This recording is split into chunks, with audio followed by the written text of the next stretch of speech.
Whew. Today, we learn about Vulcan's sexy time and how Pike somehow cooked himself out of a jam. And oh no, not Alpha Braga 4. Talking about all that. Episode 7, Season 1 of Strange New Worlds of Serene Squall after the jump. This episode of Commander's Log is brought to you by Geek Renaissance. Need that special gift for the nerd in your life? Love supporting small business? Look no further than Geek Renaissance. The artist, Sephra, makes all items by hand and will boldly go to the final frontier for your unique gift.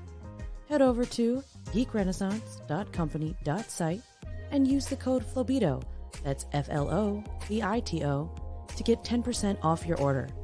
Don't forget to follow, like, and share Geek Renaissance on Facebook, Instagram, and Twitter.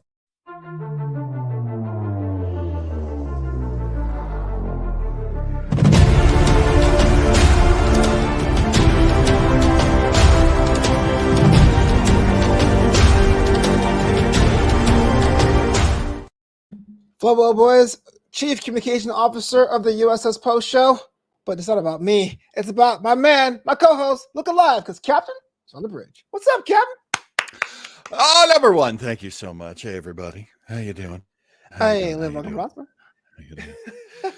LLAPN, everybody. Are you? I tried to do... Sorry, go ahead. No, I know you shaved last week, and I'm still getting used to it, Captain. It's... Okay, so many things going on with my hair. Tell me. Let's slam the process of this show to a screeching halt while we discuss my hair. You have a process? So the plan, actually, that's part of the news. The plan was that my play would be well underway by now. Yeah. And because of the current health situation of a summer resurgence of the COVID, we will not be doing our run of the play. We will be doing 1 week in July. Whoa, what was the original run? Like 6 weeks, 2 months? It was 4 weeks, and it was pretty much going to be the first weekend of June. So that's gone. Mm-hmm. And it was going to go to the first weekend of July. That was the original. Oh man, plan. That's unfortunate, Captain. So, it is what it is. I'm going to have a lot of time to work on podcasts now, so I'm very excited about that. And Starbase 80, I'm hoping to start debuting us on the podcast, channels and channels so that I can be fancy like Commander's Log. And Commander's Log, of course, available as a podcast. Hey, Kay, how you doing? Yeah. So I kind of want to get where Commander's Log is, and then I have a couple of shows. Don't say that. We're going to hiatus in 3 weeks. Don't be like us. We're going off the air in 3 weeks. Well, okay. I want to be as media savvy as Commander's Log is. I'll just put it that way. Gotta give a shout out to friends of the show, Craig Lubin. Craig, what do you think? We're gonna have to do all the Commander's Log so you can sit here and talk about how silly this franchise is. No, or great. Episode 7, 10 episode season of Strange New Worlds of Serene Squall. And you know what? I really thought this would have been about a storm, but we got pirates instead. Let me ask you, Captain.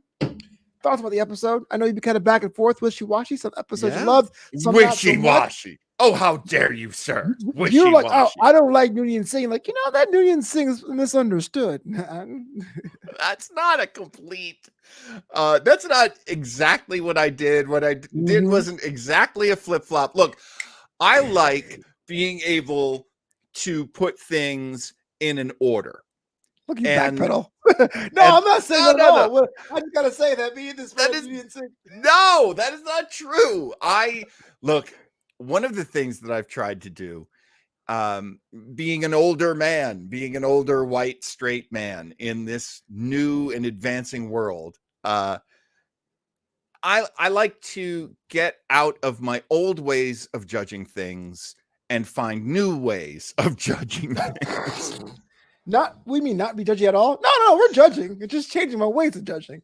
I mean, look, man, we're commentators, we're comedians, we we live to notice things and to point things out and to maybe make a connection with other people and say, you noticed this too, right?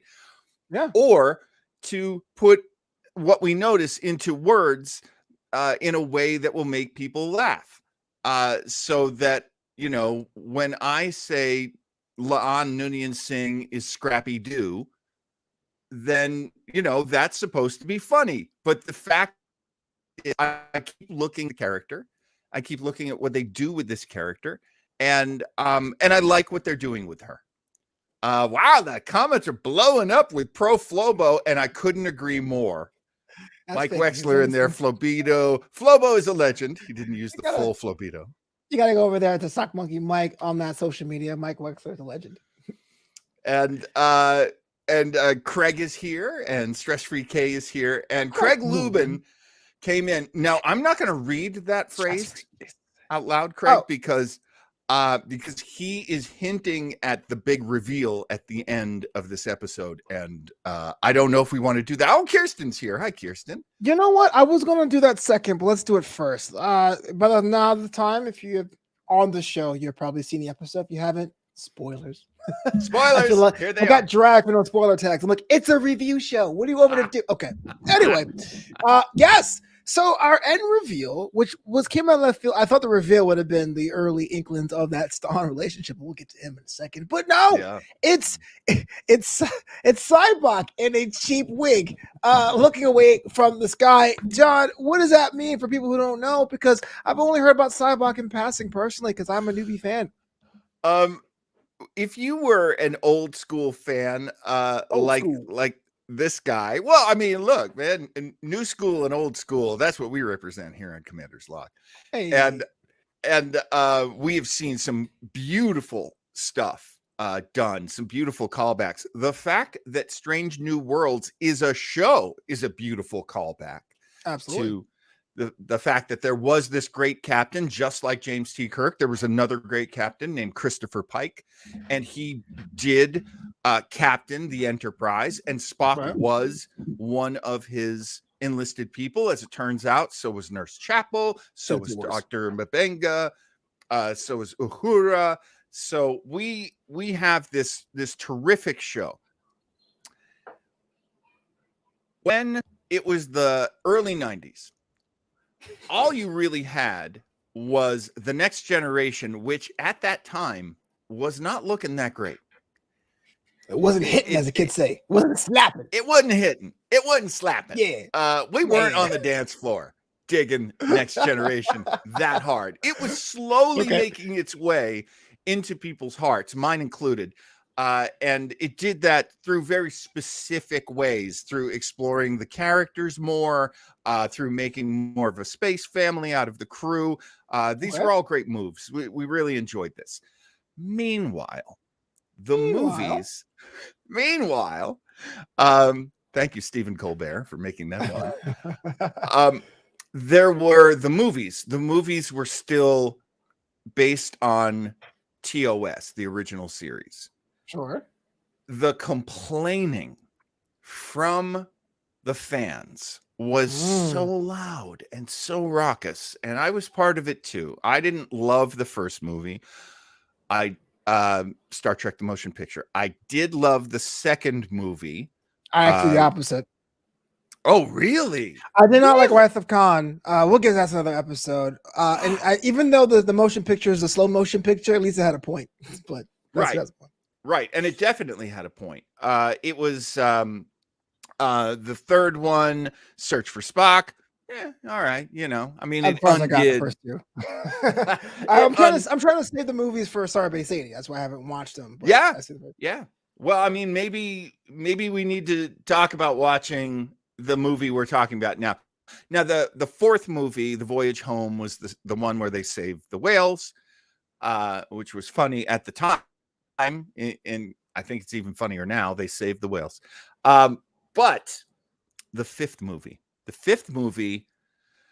okay, Leonard Nimoy had directed Voyage Home, and did a beautiful job of it. He was a terrific director, and he really got a lot out of the actors and set up a beautiful world. And as a fan, I loved it. I brought a date. She was not a Star Trek fan. She loved it. That was a great movie. So apparently, William Shatner makes some kind of deal. Okay. And he gets to direct the 5th movie, Final Frontier. Sure. Is Cyborg in that one? You've lost me, Captain. And that one was a freaking mess. That movie was a mess. Right. Oh my God. It was so bad compared to everything that had come before it. It was so bad. And key to it, central to it, was this mad prophet, the laughing Vulcan. I see. Sybok. At this point in time, I have to apologize for being impatient. I had no idea we were going with this. I'm like, what are you? but I get it now. But seeing it now, in this canon now, are you on board? Are you like, oh snap? Is it like, they're pulling again from something from Star Trek lore? Where do you stand upon this? Oh, and by the way, with Tash Qatar, I try saying that all day. It's the best I got. It sounds good to me. But nice. I'm no expert. The thing that I think all fans have an opportunity to do, anyway, an opportunity, I don't know that you have a duty to do it, is to go back and look at the old stuff and try to divide your first impressions from your lasting impressions. Dope. Maybe make some new impressions. I feel the same way with the Fast and Furious franchise, but that's not the issue entirely. You know something, and yet it is. If you like something, there are going to be high points and there are going to be low points. And for most fans, Sybok was a low point. It's so funny because what Sybok was at the time was this slapped on extra character. You may remember, as many of my friends are joking about right now, the character on there's a Saturday Night Live sketch where there's a character called Spocko. No, that's probably before my time, man. That sounds like a cartoon.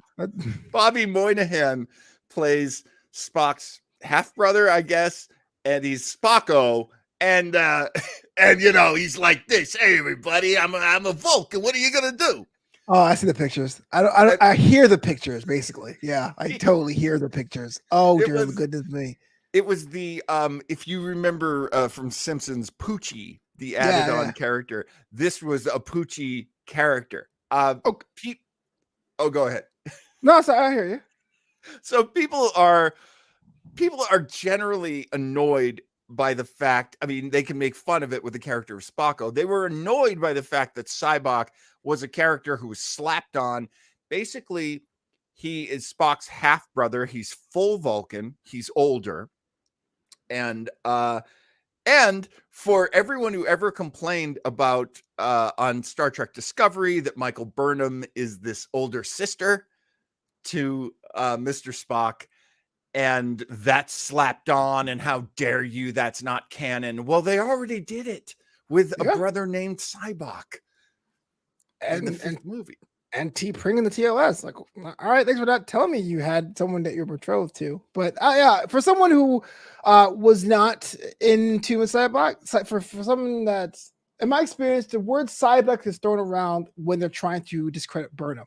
So I understood there was another person or entity named Sybok, but I never saw the connection. So this first one there, the wig was terrible. Not sure what that's about. I'm sure that's going to be resolved there. But before we get to the end of that, let's take a bunch of steps back with the C story plot, because the C story plot was what became in the previously on. Nurse Chapel and Spock had a little bit of a change of the relationship, and it was sealed with a kiss. Now, for me personally, John, I actually like this because in TOS, it looked like Nurse Chapel was like unhealthily obsessed with Spock, which is kind of weird because she was a medical professional and he was an alien, right? Yeah. But now it seems it's coming from a point of a confidant relationship. Thoughts on what happened today? Nurse Chapel, Spock. Do you want to see Spock Chapel babies? When we recently watched Amok Time on our Sunday show, Starbase 80, there's this great moment where Spock is, sick, and they don't quite know why, because he hasn't explained Pon farr to them, the crazy blue balls maddening thing that happens to our Vulcan friends. She makes him soup. And he throws the soup at her, and he yells something about, I wish I could remember the exact words, but it was, why do you pretend to be my mate? Why do you pretend to be my wife when you know I already have one? Right. And this is I believe they're going from that backwards to this friendship that is being forged between the two characters, and the two actors are adorable. I love these actors. Yeah. So, I'm all on board with that. I'm happy with that. And it's, they've gotten really close, really fast, but we also know from the little bit that we know about Nurse Chapel is that she tries to not fall in love. Right. And she can't help it. You got that Ethan Peck version of Spock going, and come on, she's only a human being, flesh and blood. I mean, I'm falling in love with Spock. I thought he was the best Spock ever. The captain was like, "Oh, slow your roll there, Flobito." But, I mean, Speck is my favorite. We're kind of working backwards here because of what got that kiss happening. Because you figure that would be some kind of scene in an airlock somewhere where it's like, oh, it's weird. This one here, due to events of the plot, which we'll get into a little bit later, was in front of T. Pring, his betrothed. And it was kind of awkward because we all know everyone felt something. Let me ask you this, Captain. Have you ever made out with somebody and felt something? No, I'm just kidding. No, let me ask you this. I mean, I do have a story. Do you? Forget the show. Tell me more. I was in a high school show of South Pacific. I was a junior, and high school kids? Really? And the girl, I was playing like a 50-year-old man in high school. I had a mullet until right before the show. You know me, I will cut my hair at the last minute for a show. Yeah, you did. Commit to the bit. I did. I mean, that's what we're looking at right here. But my friend Melody, who was a senior, she was a year ahead of me, and I thought, very grown up and very much a young woman, and I was just this goofy ass kid. Anyway, there's this moment where we were supposed to kiss, and usually in a high school show, you're just going to do a closed mouth kiss and kind of linger there for a little bit so it looks like a real kiss. Maybe move your head side to side a little. Closed mouth kiss. She comes in, and I can see this is going to be an open mouth kiss. Oh, wow. You got swag like that, brother? Sheesh. Now, I immediately had to make rules in my head. And the main rule was no tongues. You're not going to extend that tongue at all. You're just going to take this open mouth kiss. And it was amazing. Like, my knees gave out. It was, and she didn't do tongues either. We were strictly professional. Thankfully. And oh my God, there are times when, and this hasn't happened a lot in acting for me, but there are times when you're doing a love scene or you're doing something very intimate and you're like, holy cow, this feels amazing. Yeah. So that kiss between those two hot actors. So of course, Ethan Peck as Stan and Jess Bush. I'm sorry. As Spock. Boy, don't get me started on Stan. I'm jumping ahead. Right. Ethan Peck as Spock and Jess Bush as Nurse Chapel. That was is it me or was that a hot kiss? So here's the thing about the relationship there, and I'm so glad we got to do this out of order because I think it's important on the book ends of this. This could have easily been, I think you're hot, I'm obsessed with you. The fact that it came from a logical standpoint, it wasn't like Spock was just trying to be like, my girl ain't here, y'all. Yeah. To me, it was great because there's something there, and there is that balance of human versus Vulcan, tradition versus free will, and that stuff happens with just a Peck. What? No pun intended. I know Spock. No pun intended. Ethan Peck, which I really, really love. But to understand that, let's finally go back. Okay. The Serene Squall was an episode that I thought going in, because the preview clip was released, that there was going to be some Tholian action. There was something that looked like a web, Mr. Weber, a punch for you. Thoughts about that? Because we were conferring on that social media. I could have sworn we were going to see more hot Tholian singles, but we were just duped bait and switch. Well, I mean, it's a trap, and it's also interesting that our guest character of the week, and there are all kinds of ways to talk about this character. Jesse James Keitel plays Dr. Aspen. My God, where is she? Jesse James Keitel. Jesse James Keitel. Yes. Yeah. Yes. Thank you. She pronouns. As oh my God, yes, right. And so she is the counselor, but then we find out she's something very different. And were you shocked by that, by the way? Were you when the heel turn happened, when she was like, "Ah, ha, ha, it's me," because he was totally laid on super thick. But exactly, were you surprised? It was. I'm really torn. I'm really torn because I was on my sleep meds, so I don't know what my conscious brain would have thought, but my semi-conscious brain, who really enjoys watching the show and actually watched this episode twice. I feel like there were a lot of there's a lot of handwriting on the wall of like, wait, what would this character do that? Is that what this character is? Like, okay, right. So just the way she's dressed. Granted, I try not to judge people by that, but she's wearing all of this like skin tight.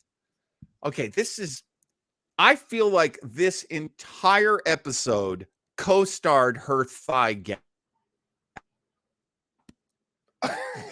Okay. For those of you that didn't hear Captain cut out, he said this whole episode co-starred her thigh gap, which is a weird image, but continue. I can't believe the signal dropped out on that. Yeah, I heard that, and I was like, he means thigh gap, really and we're going for it. It was Adventures of the Thigh Gap. There was so much bizarre camera work on this. They kept shooting right at her butt, which, I'm sorry, that's 2 walnuts. That is not a butt. I'm sorry. Okay. That is a ridiculous body, and they are like slavishly like shooting it. Like, oh God, what is going on here? I gotta tap. I can't. Like, oh hell yeah! I'm not the butt police. Never claimed to be. What I did like though about Dr. Aspen was that when she was presented as an ally, she had a very sassy nature about her. It was almost like very like someone that world traveled or cosmopolitan. So I was on board with them being some sort of counselor because I felt like she would be working somewhere, walnuts aside. But when she turned heel, when it turns out the engineering got rerouted and she was actually the main pirate, like it seems that way, I was like, this is like CW villain. This is like, you fell for my plan. It's like, oh, come on. I don't buy this at all. Well, look, and that bothered me too. Just like, this is a 27-year-old actor making 27-year-old actor choices and just not subtle at all. There are a lot of things about the character that were, I guess, not supposed to be subtle. Like, they're doing this terrible mission, this really incredibly dangerous rescue mission, and she, goes to her quarters and basically does like Zumba. Yeah, it was like club hop. I thought there was holodecking a club, and I was like, well, I don't think there's a holodeck on the Enterprise. And then I was like, well, what the heck is she doing? And it's just her. So I'm like, is it like hot yoga? Is it? I don't know what she was doing. And she's given off signals through the whole thing. To answer your question, I was not sure that she was a bad guy until it became clear with Chapel, Spock, and her that things kept going against them. So it's like, oh, obviously she's the one who keeps sabotaging their efforts to under siege their way through this. Captain Angel / Dr. Aspen had a little bit of rapport with Spock, saying she knows them. She had a story which was later invalidated, but Craig says, I was surprised with the turn as I was enjoying her interaction with Spock. And I know it's very easy to appeal to Spock in writing and go, you're Vulcan, you're human. But for me, it did feel a little bit different, having a very specific story where logic was the wrong answer. in a situation. I thought it was kind of cool that they can actually have a connection. Too bad it was fake. Well, I mean, it was a real connection in the sense that she is lovers, and I think actually she's non-binary. In real life, it's not really established in the show. Oh, okay. So are we saying she and her for she the actress, and she the character expresses she pronouns, but the actress is non-binary. Cool. I care about this shit. I know some people find it a minefield to walk through, but it's, by the way, if I'm wrong, anyone in the chat, please correct me, but that's the way I understand it. Yeah. I mean, that sounds right. But when people tell me their pronouns, I like to use them. So absolutely. And I think I've been fast and loose with the she's and hers. She does have a relationship with Spock's older brother. So, if you met your girlfriend's younger sister, you'd feel like you knew her. You'd feel like you knew about her. You'd probably heard some stories about baby Spock, little Spock doing stuff. There's a certain, and she's very good, as you pointed out, she's very good at kind of getting into somebody's head and talking things out. She is playing the part of a counselor very well. So that's all working. I did like the relationship, and I especially liked the point that she made when she does finally do the heel turn, where she says, "You bought it. Yeah. You bought it. And you say you're not emotional, but you bought it because of your emotions." I liked that. The actual plan, and we'll get to the feint later on with Captain Pike and the crew, but the actual plan of presenting Spock as a prisoner exchange for the code name here, Zavarius, as I said, her partner, is pretty cool because we know that T'Pring and Spock are kind of the outs, long distance relationships. Am I right, bro? And even though T'Pring has been trying really hard to learn about human sex in the most creepiest way possible, which is also including the way my parents tried teaching me about sex, what we saw here was actually a situation where love became a crux point of this episode. So. Yes. Question, was that a plan doomed to fail, though? Like, if you are Dr. Asper, Pirate Angel, you're dealing with two logical people. I know you have the idea, but you have to realize there has to be a logical reason to be played out of it, no? If you are a reckless person, like I suspect Captain Angel is, then she would think she was too smart for this whole thing, and she would actually play Vulcans against their emotions.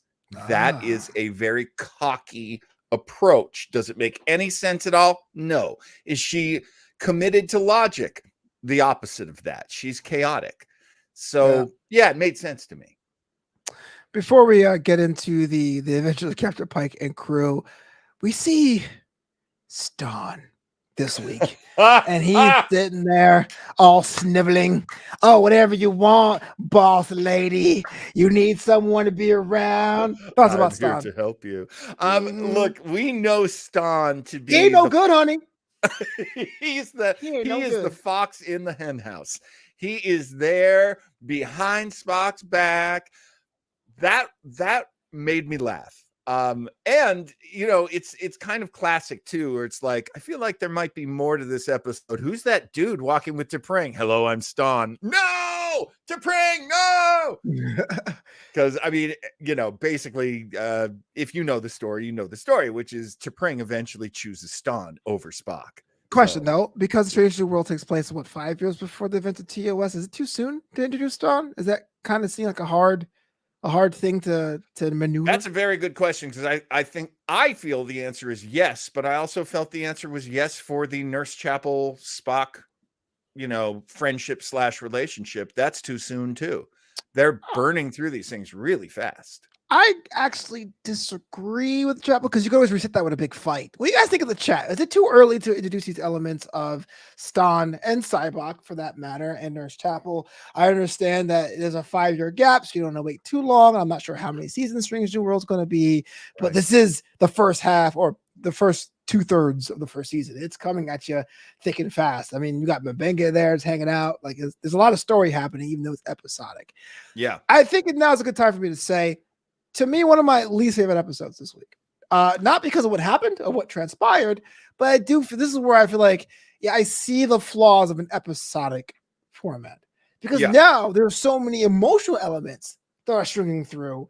I have to juggle which ones are through lines and which ones are kind of for the episode. Did you feel that way, or am I crazy? I thought it was weird that we just 2 episodes ago had the T'Pring and Spock Love Jones episode, and now we're still there, like that hasn't changed a lot. Actually, I really disliked she has one interaction with Stan T'Pring, and then she turns to the camera, and then you see her like, ooh, check out this Stan guy. And I'm like, what? Just based on that? God, I could have pulled a beautiful Vulcan just by holding a door for her. What the hell? That's nothing. Yeah, when you cheat on someone, is that because they're hot? It's because they're there. They're doing something your man is not, or woman is not. I wouldn't know. Never cheated. I just what I'm reading in books. I'm a good guy. Won't you laugh at that? Stop. No one's gonna believe us. Say it now. John, stop. You know what? If there was any friend of mine that ever definitely did not cheat on his girlfriend, it's you. Don't like, ha! I'm just kidding. You ruined it. You are smooth. You are smooth like a river stone. But I'll tell you, I believe you. I don't think you ever cheated on a girlfriend. Well, I haven't. But here's a question I have about that question. But I did realize that with the name of the place, Ankishtan to Kill Vulcan Criminal Rehab Center. The question I used to say in jest on our sister show, Starbase Data, was where were the careers? What would people of Vulcan actually do for a living? It was cool to see at least that aspect of what that looks like on that planet or near that planet. I love the fact that they allude to the fact that there are failed Vulcans, that there are Vulcans who went bad and committed crimes and misused their abilities. Why wouldn't there be?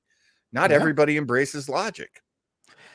And speaking of a lack of logic, let's get to our B plot. The actual maneuver from the Dr. Aspen / Pirate Angel is that there's evil colonists out there on that planet. And somehow Ortegas does the blind date maneuver. I love that. That was so funny. Walk me through this, the actual adventure this week. Before we get to the away team, thoughts about the actual adventure for our team this week. It's so funny because actually, as I was reading Memory Alpha, they do their little tiny description of the episode, and it was really, I thought, incredibly on point. While on a dangerous humanitarian mission, the crew of the USS Enterprise stumbles into a harrowing game of leverage with the quadrant's deadliest space pirate. They're deadly?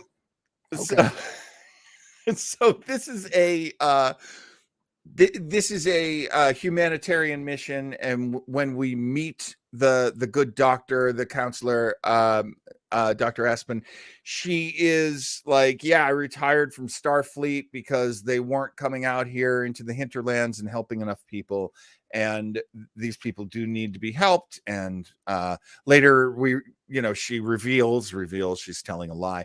That her husband was killed doing this, and she does this to honor him, and it's a sweet story and very Starfleet, very much as the Captain Pike says at one point. Starfleet protocol says we do this. We will go into this dangerous possible trap to try to save these colonists, and it turns out the colonists never existed.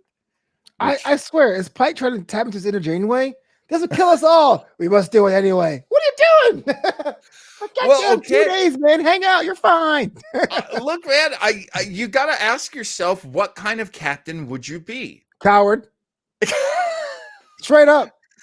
Follow the rules. We have seen a bunch of these follow the rules guys. And then we've seen people. I mean, I love that at one point, Dr. Aspen says, you're a Boy Scout. And Captain Pike's like, Boy Scout, come on. And number one's like, it's actually in your record. It actually says Boy Scout in your record. And I went, wah, wah, wah, wah. But so he's cutting all these corners. He's kind of breaking some basic rules to go into this non-Federation space to do this rescue mission. And she actually says to him, you're kind of playing fast and loose here. And he says, yeah. Not too bad for a Boy Scout, huh? So just to have a pissing contest, all risk, no reward. Craig Robinson says, when I was watching the interaction on the bridge, I was seeing the show reaffirm Flobo's thoughts that number one, being a background character, Ortega gets so much more than her. So much more. Yes, so much she's more. So effortlessly cool. Not as effortlessly cool as Chapel, I believe, but so effortlessly cool. Well, they've also found that she's a great face that they can cut to. Yeah. So it's like, things are dangerous. Let's get right in Erica's face. So this actually reminds me of a story. So when I was in film school, my my editing professor is Paul Sador. Shout out to Paul. Taught me the craft. He directed, edited films like White Man Can't Jump and Tin Cup. He was on this movie called This Christmas with Chris Brown, and they had limited footage for a scene. They ran out of money. They had to fire the director, and they brought in the producer to direct.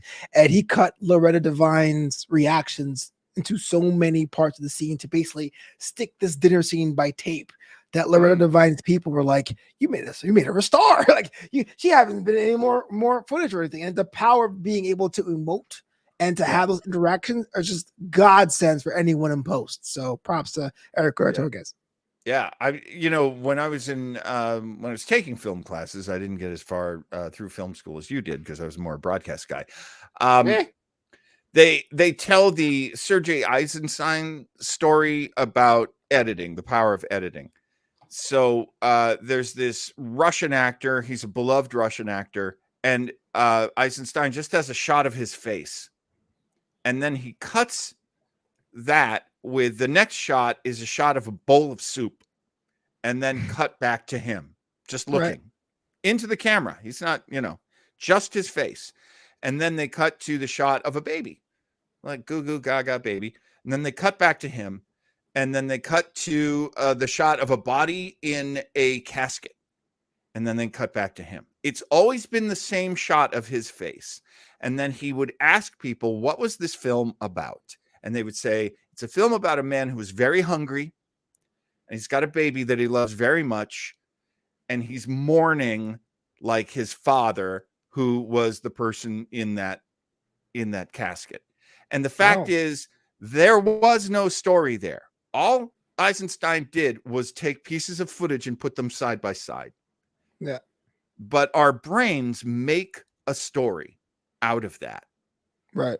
And you need great shots and great faces, as you're saying from your example too, in order for people to read this, in order for us to know that things are scary. They get right in the faces of the actors. They do it in every Star Trek show and every Star Trek movie. But I love how they're doing it now. I did not understand Ortega's was so useful in so many ways. Her face just tells you, Melissa Navia's face tells you volumes. And and I love well, let's see. We didn't get any Uhura at all in this episode, did we? Nah, they got to rotate her off for the call sheet to say that budget. But I love her face too. Her reactions are fantastic. Speaking of number one, speaking of Una, played by Rebecca Romaine, of course. She is kind of a background sort of character now. She's been shot like in fights, like she's 2 for 2 getting shot. Yeah. Oh yeah. It's definitely the captain of the B story or D story. And we haven't even got into it yet, but yeah, it always feels like, okay, well, whatever she is, the stories will be elsewhere. And this story to me this week was definitely the Chapel's Spock's Frank triangle, which I got to say before I forget, my quote of the week from Nurse Chapel in that Die Hard scene going, like I said, I'm just a nurse. so badass. I love that scene where she's got the hypo spray and she's just giving people shots left and right. And then she's like, yeah, all right. Let's a great weapon. So the way team actually goes down there for this humanitarian mission doesn't even make sense, but it turns they get intercepted by the Serene Squall, which is kind of a letdown because it sounds like the Emerald Chain, if you know what I'm saying. And Pike gets a great idea, I suppose, to stage a mutiny a la Alpha Braga for John. This right here could have been so much more, but it ended up being just a placeholder in this episode. At least I thought so. Thoughts? I like that they set it up as, oh no, they're captured. It's done. They're captives. They're prisoners. It's done. The fight is over before it even begins, and that makes sense. They're completely surrounded and overwhelmed and ambushed. I really like the guy who says he's their leader, Remy. Right. He to me represents all the toxic fans of Star Trek. Oh, but he has those nice boots though. He's fashion forward. He's a big fat guy who thinks he runs everything. Ooh, savage. Gonna get us canceled. Look, 2 people just left the show. Come back. Yo, we lost 2 viewers, John. Damn. I guarantee they left because of something else I did. I don't think it was that. Probably, yeah, right. But it is funny that it is such a minor thing. Basically, they showed previously on Strange New Worlds, and they show the captain has everybody over and he's cooking. And yes. I'm like, they keep showing that. I wonder why. In this episode, it's because remember the captain cooks. Yes. Remember? Okay. So let's make sense of something that makes no zero sense. So they get intercepted and they're like, hey, give us these codes and we're gonna kill you. And he's like, nah, but I can cook you a meal. And everyone's like, yeah. But here's my question. Why is Pike wearing an apron? He's wearing armor. Is he upset about getting his space armor dirty? That really ticked me off, John. Explain. The armor looked like it had little kind of indents and designs in it, and man, if you get sauce up in that, you got to get like a brush. Like, it's a mess. You don't want to have to clean that. You've never cooked in space armor before? Ooh, I'm a bachelor in LA. I don't have an apron, but these guys do in the future. I love that. Come on. I love that they scrounged up it. Here, take this apron. We don't want you getting your uniform dirty. Oh my goodness. I mean, okay, whatever. So the captain has to stall them by cooking, which I guess a stall tactic is fine. Cooking is a bit weird, but he's gaining favor for the rest of the crew because you're hungry, because gruel's no good. And the captain, the leader, will say, insists that it is because it's an old Orion recipe. And everyone behind him's like, ugh. You know, this is the people story. I kind of like that. You know, it's basically about personality. This guy Remy, clearly nobody likes him, and they're just pretty sure they can do it. And then they do it. They make the crew mutiny. The mutineers let them out of their big cage.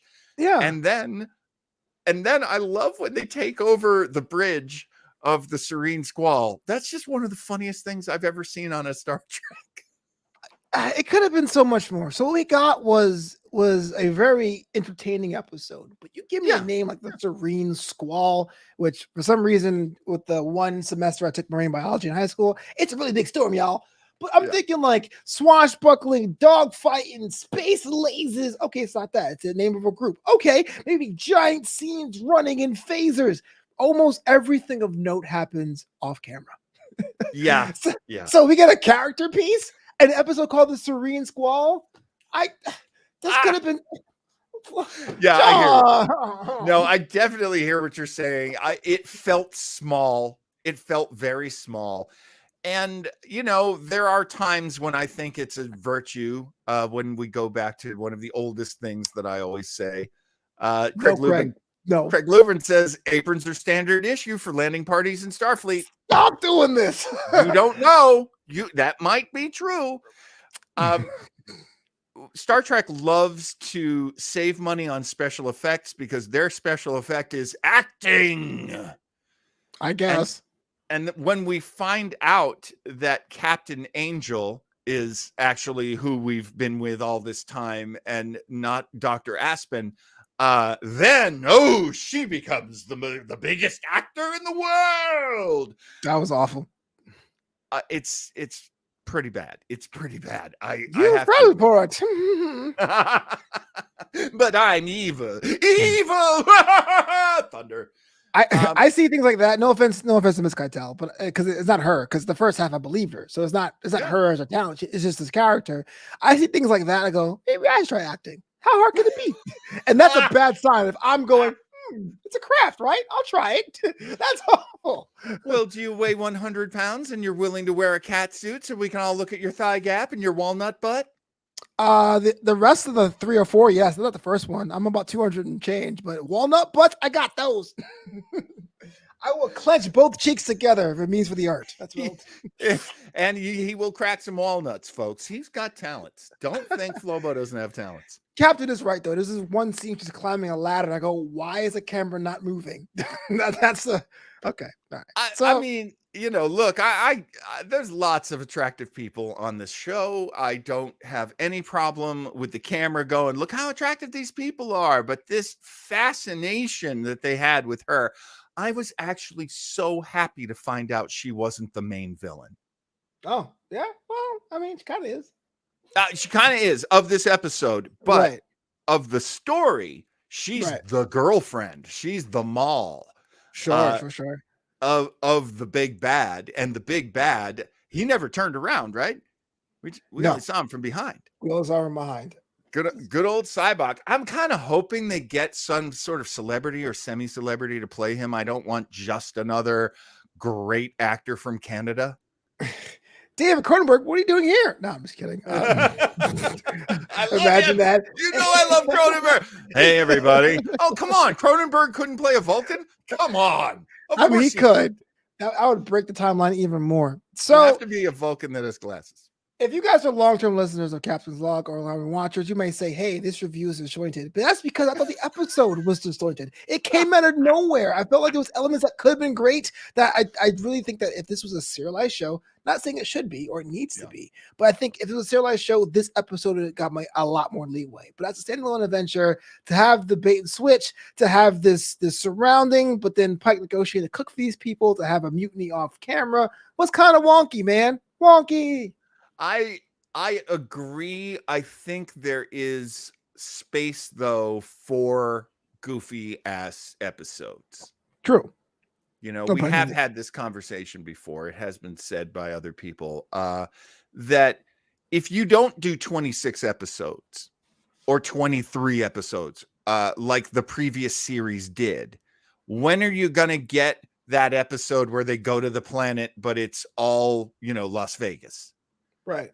When are you going to get that episode that takes place on the holodeck and it's basically, 3 sets from a soap opera? When are you going to get these real, look, I mean, if you look back to the original series, there was that one where they send them back in time and they have to do the shootout, the OK Corral. Right. That was crazy. I love that episode. Sure. I love the Western episode of Next Generation, Fistful of Datas.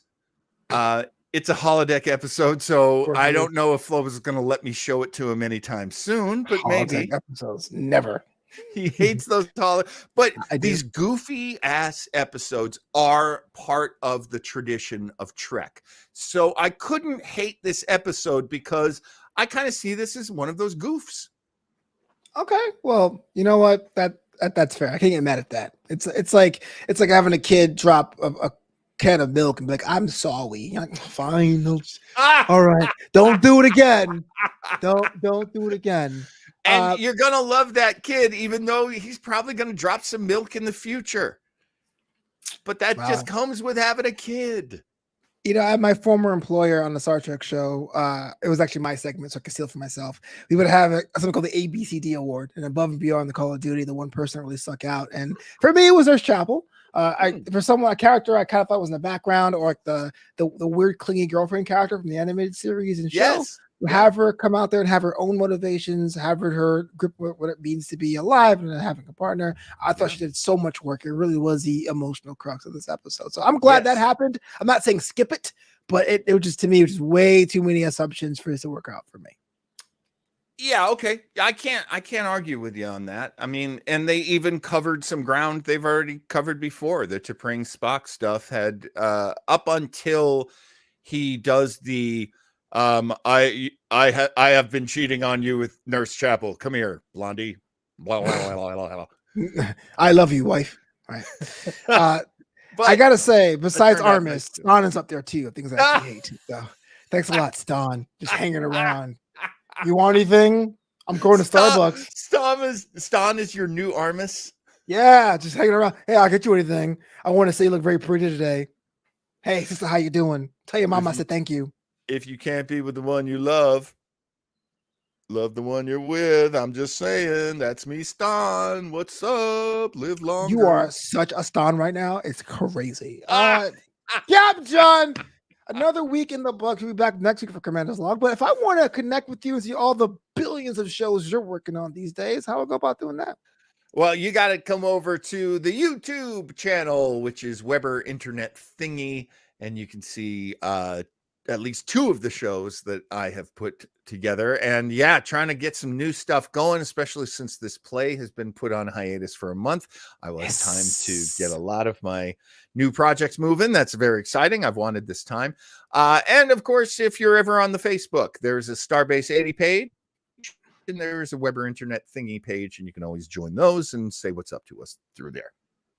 Yeah, if you want to know more about thigh gaps and walnuts, Starbase 80 every Sunday on Weber Internet Thingy, starring the captain, where he drags me and we watch crazy episodes. We're doing Threshold this Sunday, which Threshold from Voyager. Oh, I can't wait for you. You've watched the episode already. I've watched it last night. And I have you do not look happy. I have questions. I reserve judgment. I just have a lot of questions. But that's for me, Commander's Log, your one-stop shop for newer Trek. After the end of Strange New Worlds, we're taking a bit of a hiatus ahead of Discovery. Of course, one of episodes will be around. Please support the show when you can by giving us 5 stars on the Apple Podcast or Spotify, or giving one of those likes on Facebook or YouTube. Hell yeah. Does it for me though. Oh, it's my birthday next week. So if you want to support the homie, I suggest there's many ways to do that. But more importantly, buy me a coffee, baby. I like that. A little bit of the caffeine. buymeacoffee.com/FloboBoys. You know. You can also join his Patreon. Oh, yes, the Patreon, the Boisterous Crew, patreon.com/FloboBoys. Flo Beagle's book club. I hopefully have an episode by the end of the month and many, many more stuff. Nice. But as I had done to get myself winded by saying all of that, Captain, please say the words. Thank you so much for joining us. Hey, all you beautiful nerds, live long and prosper.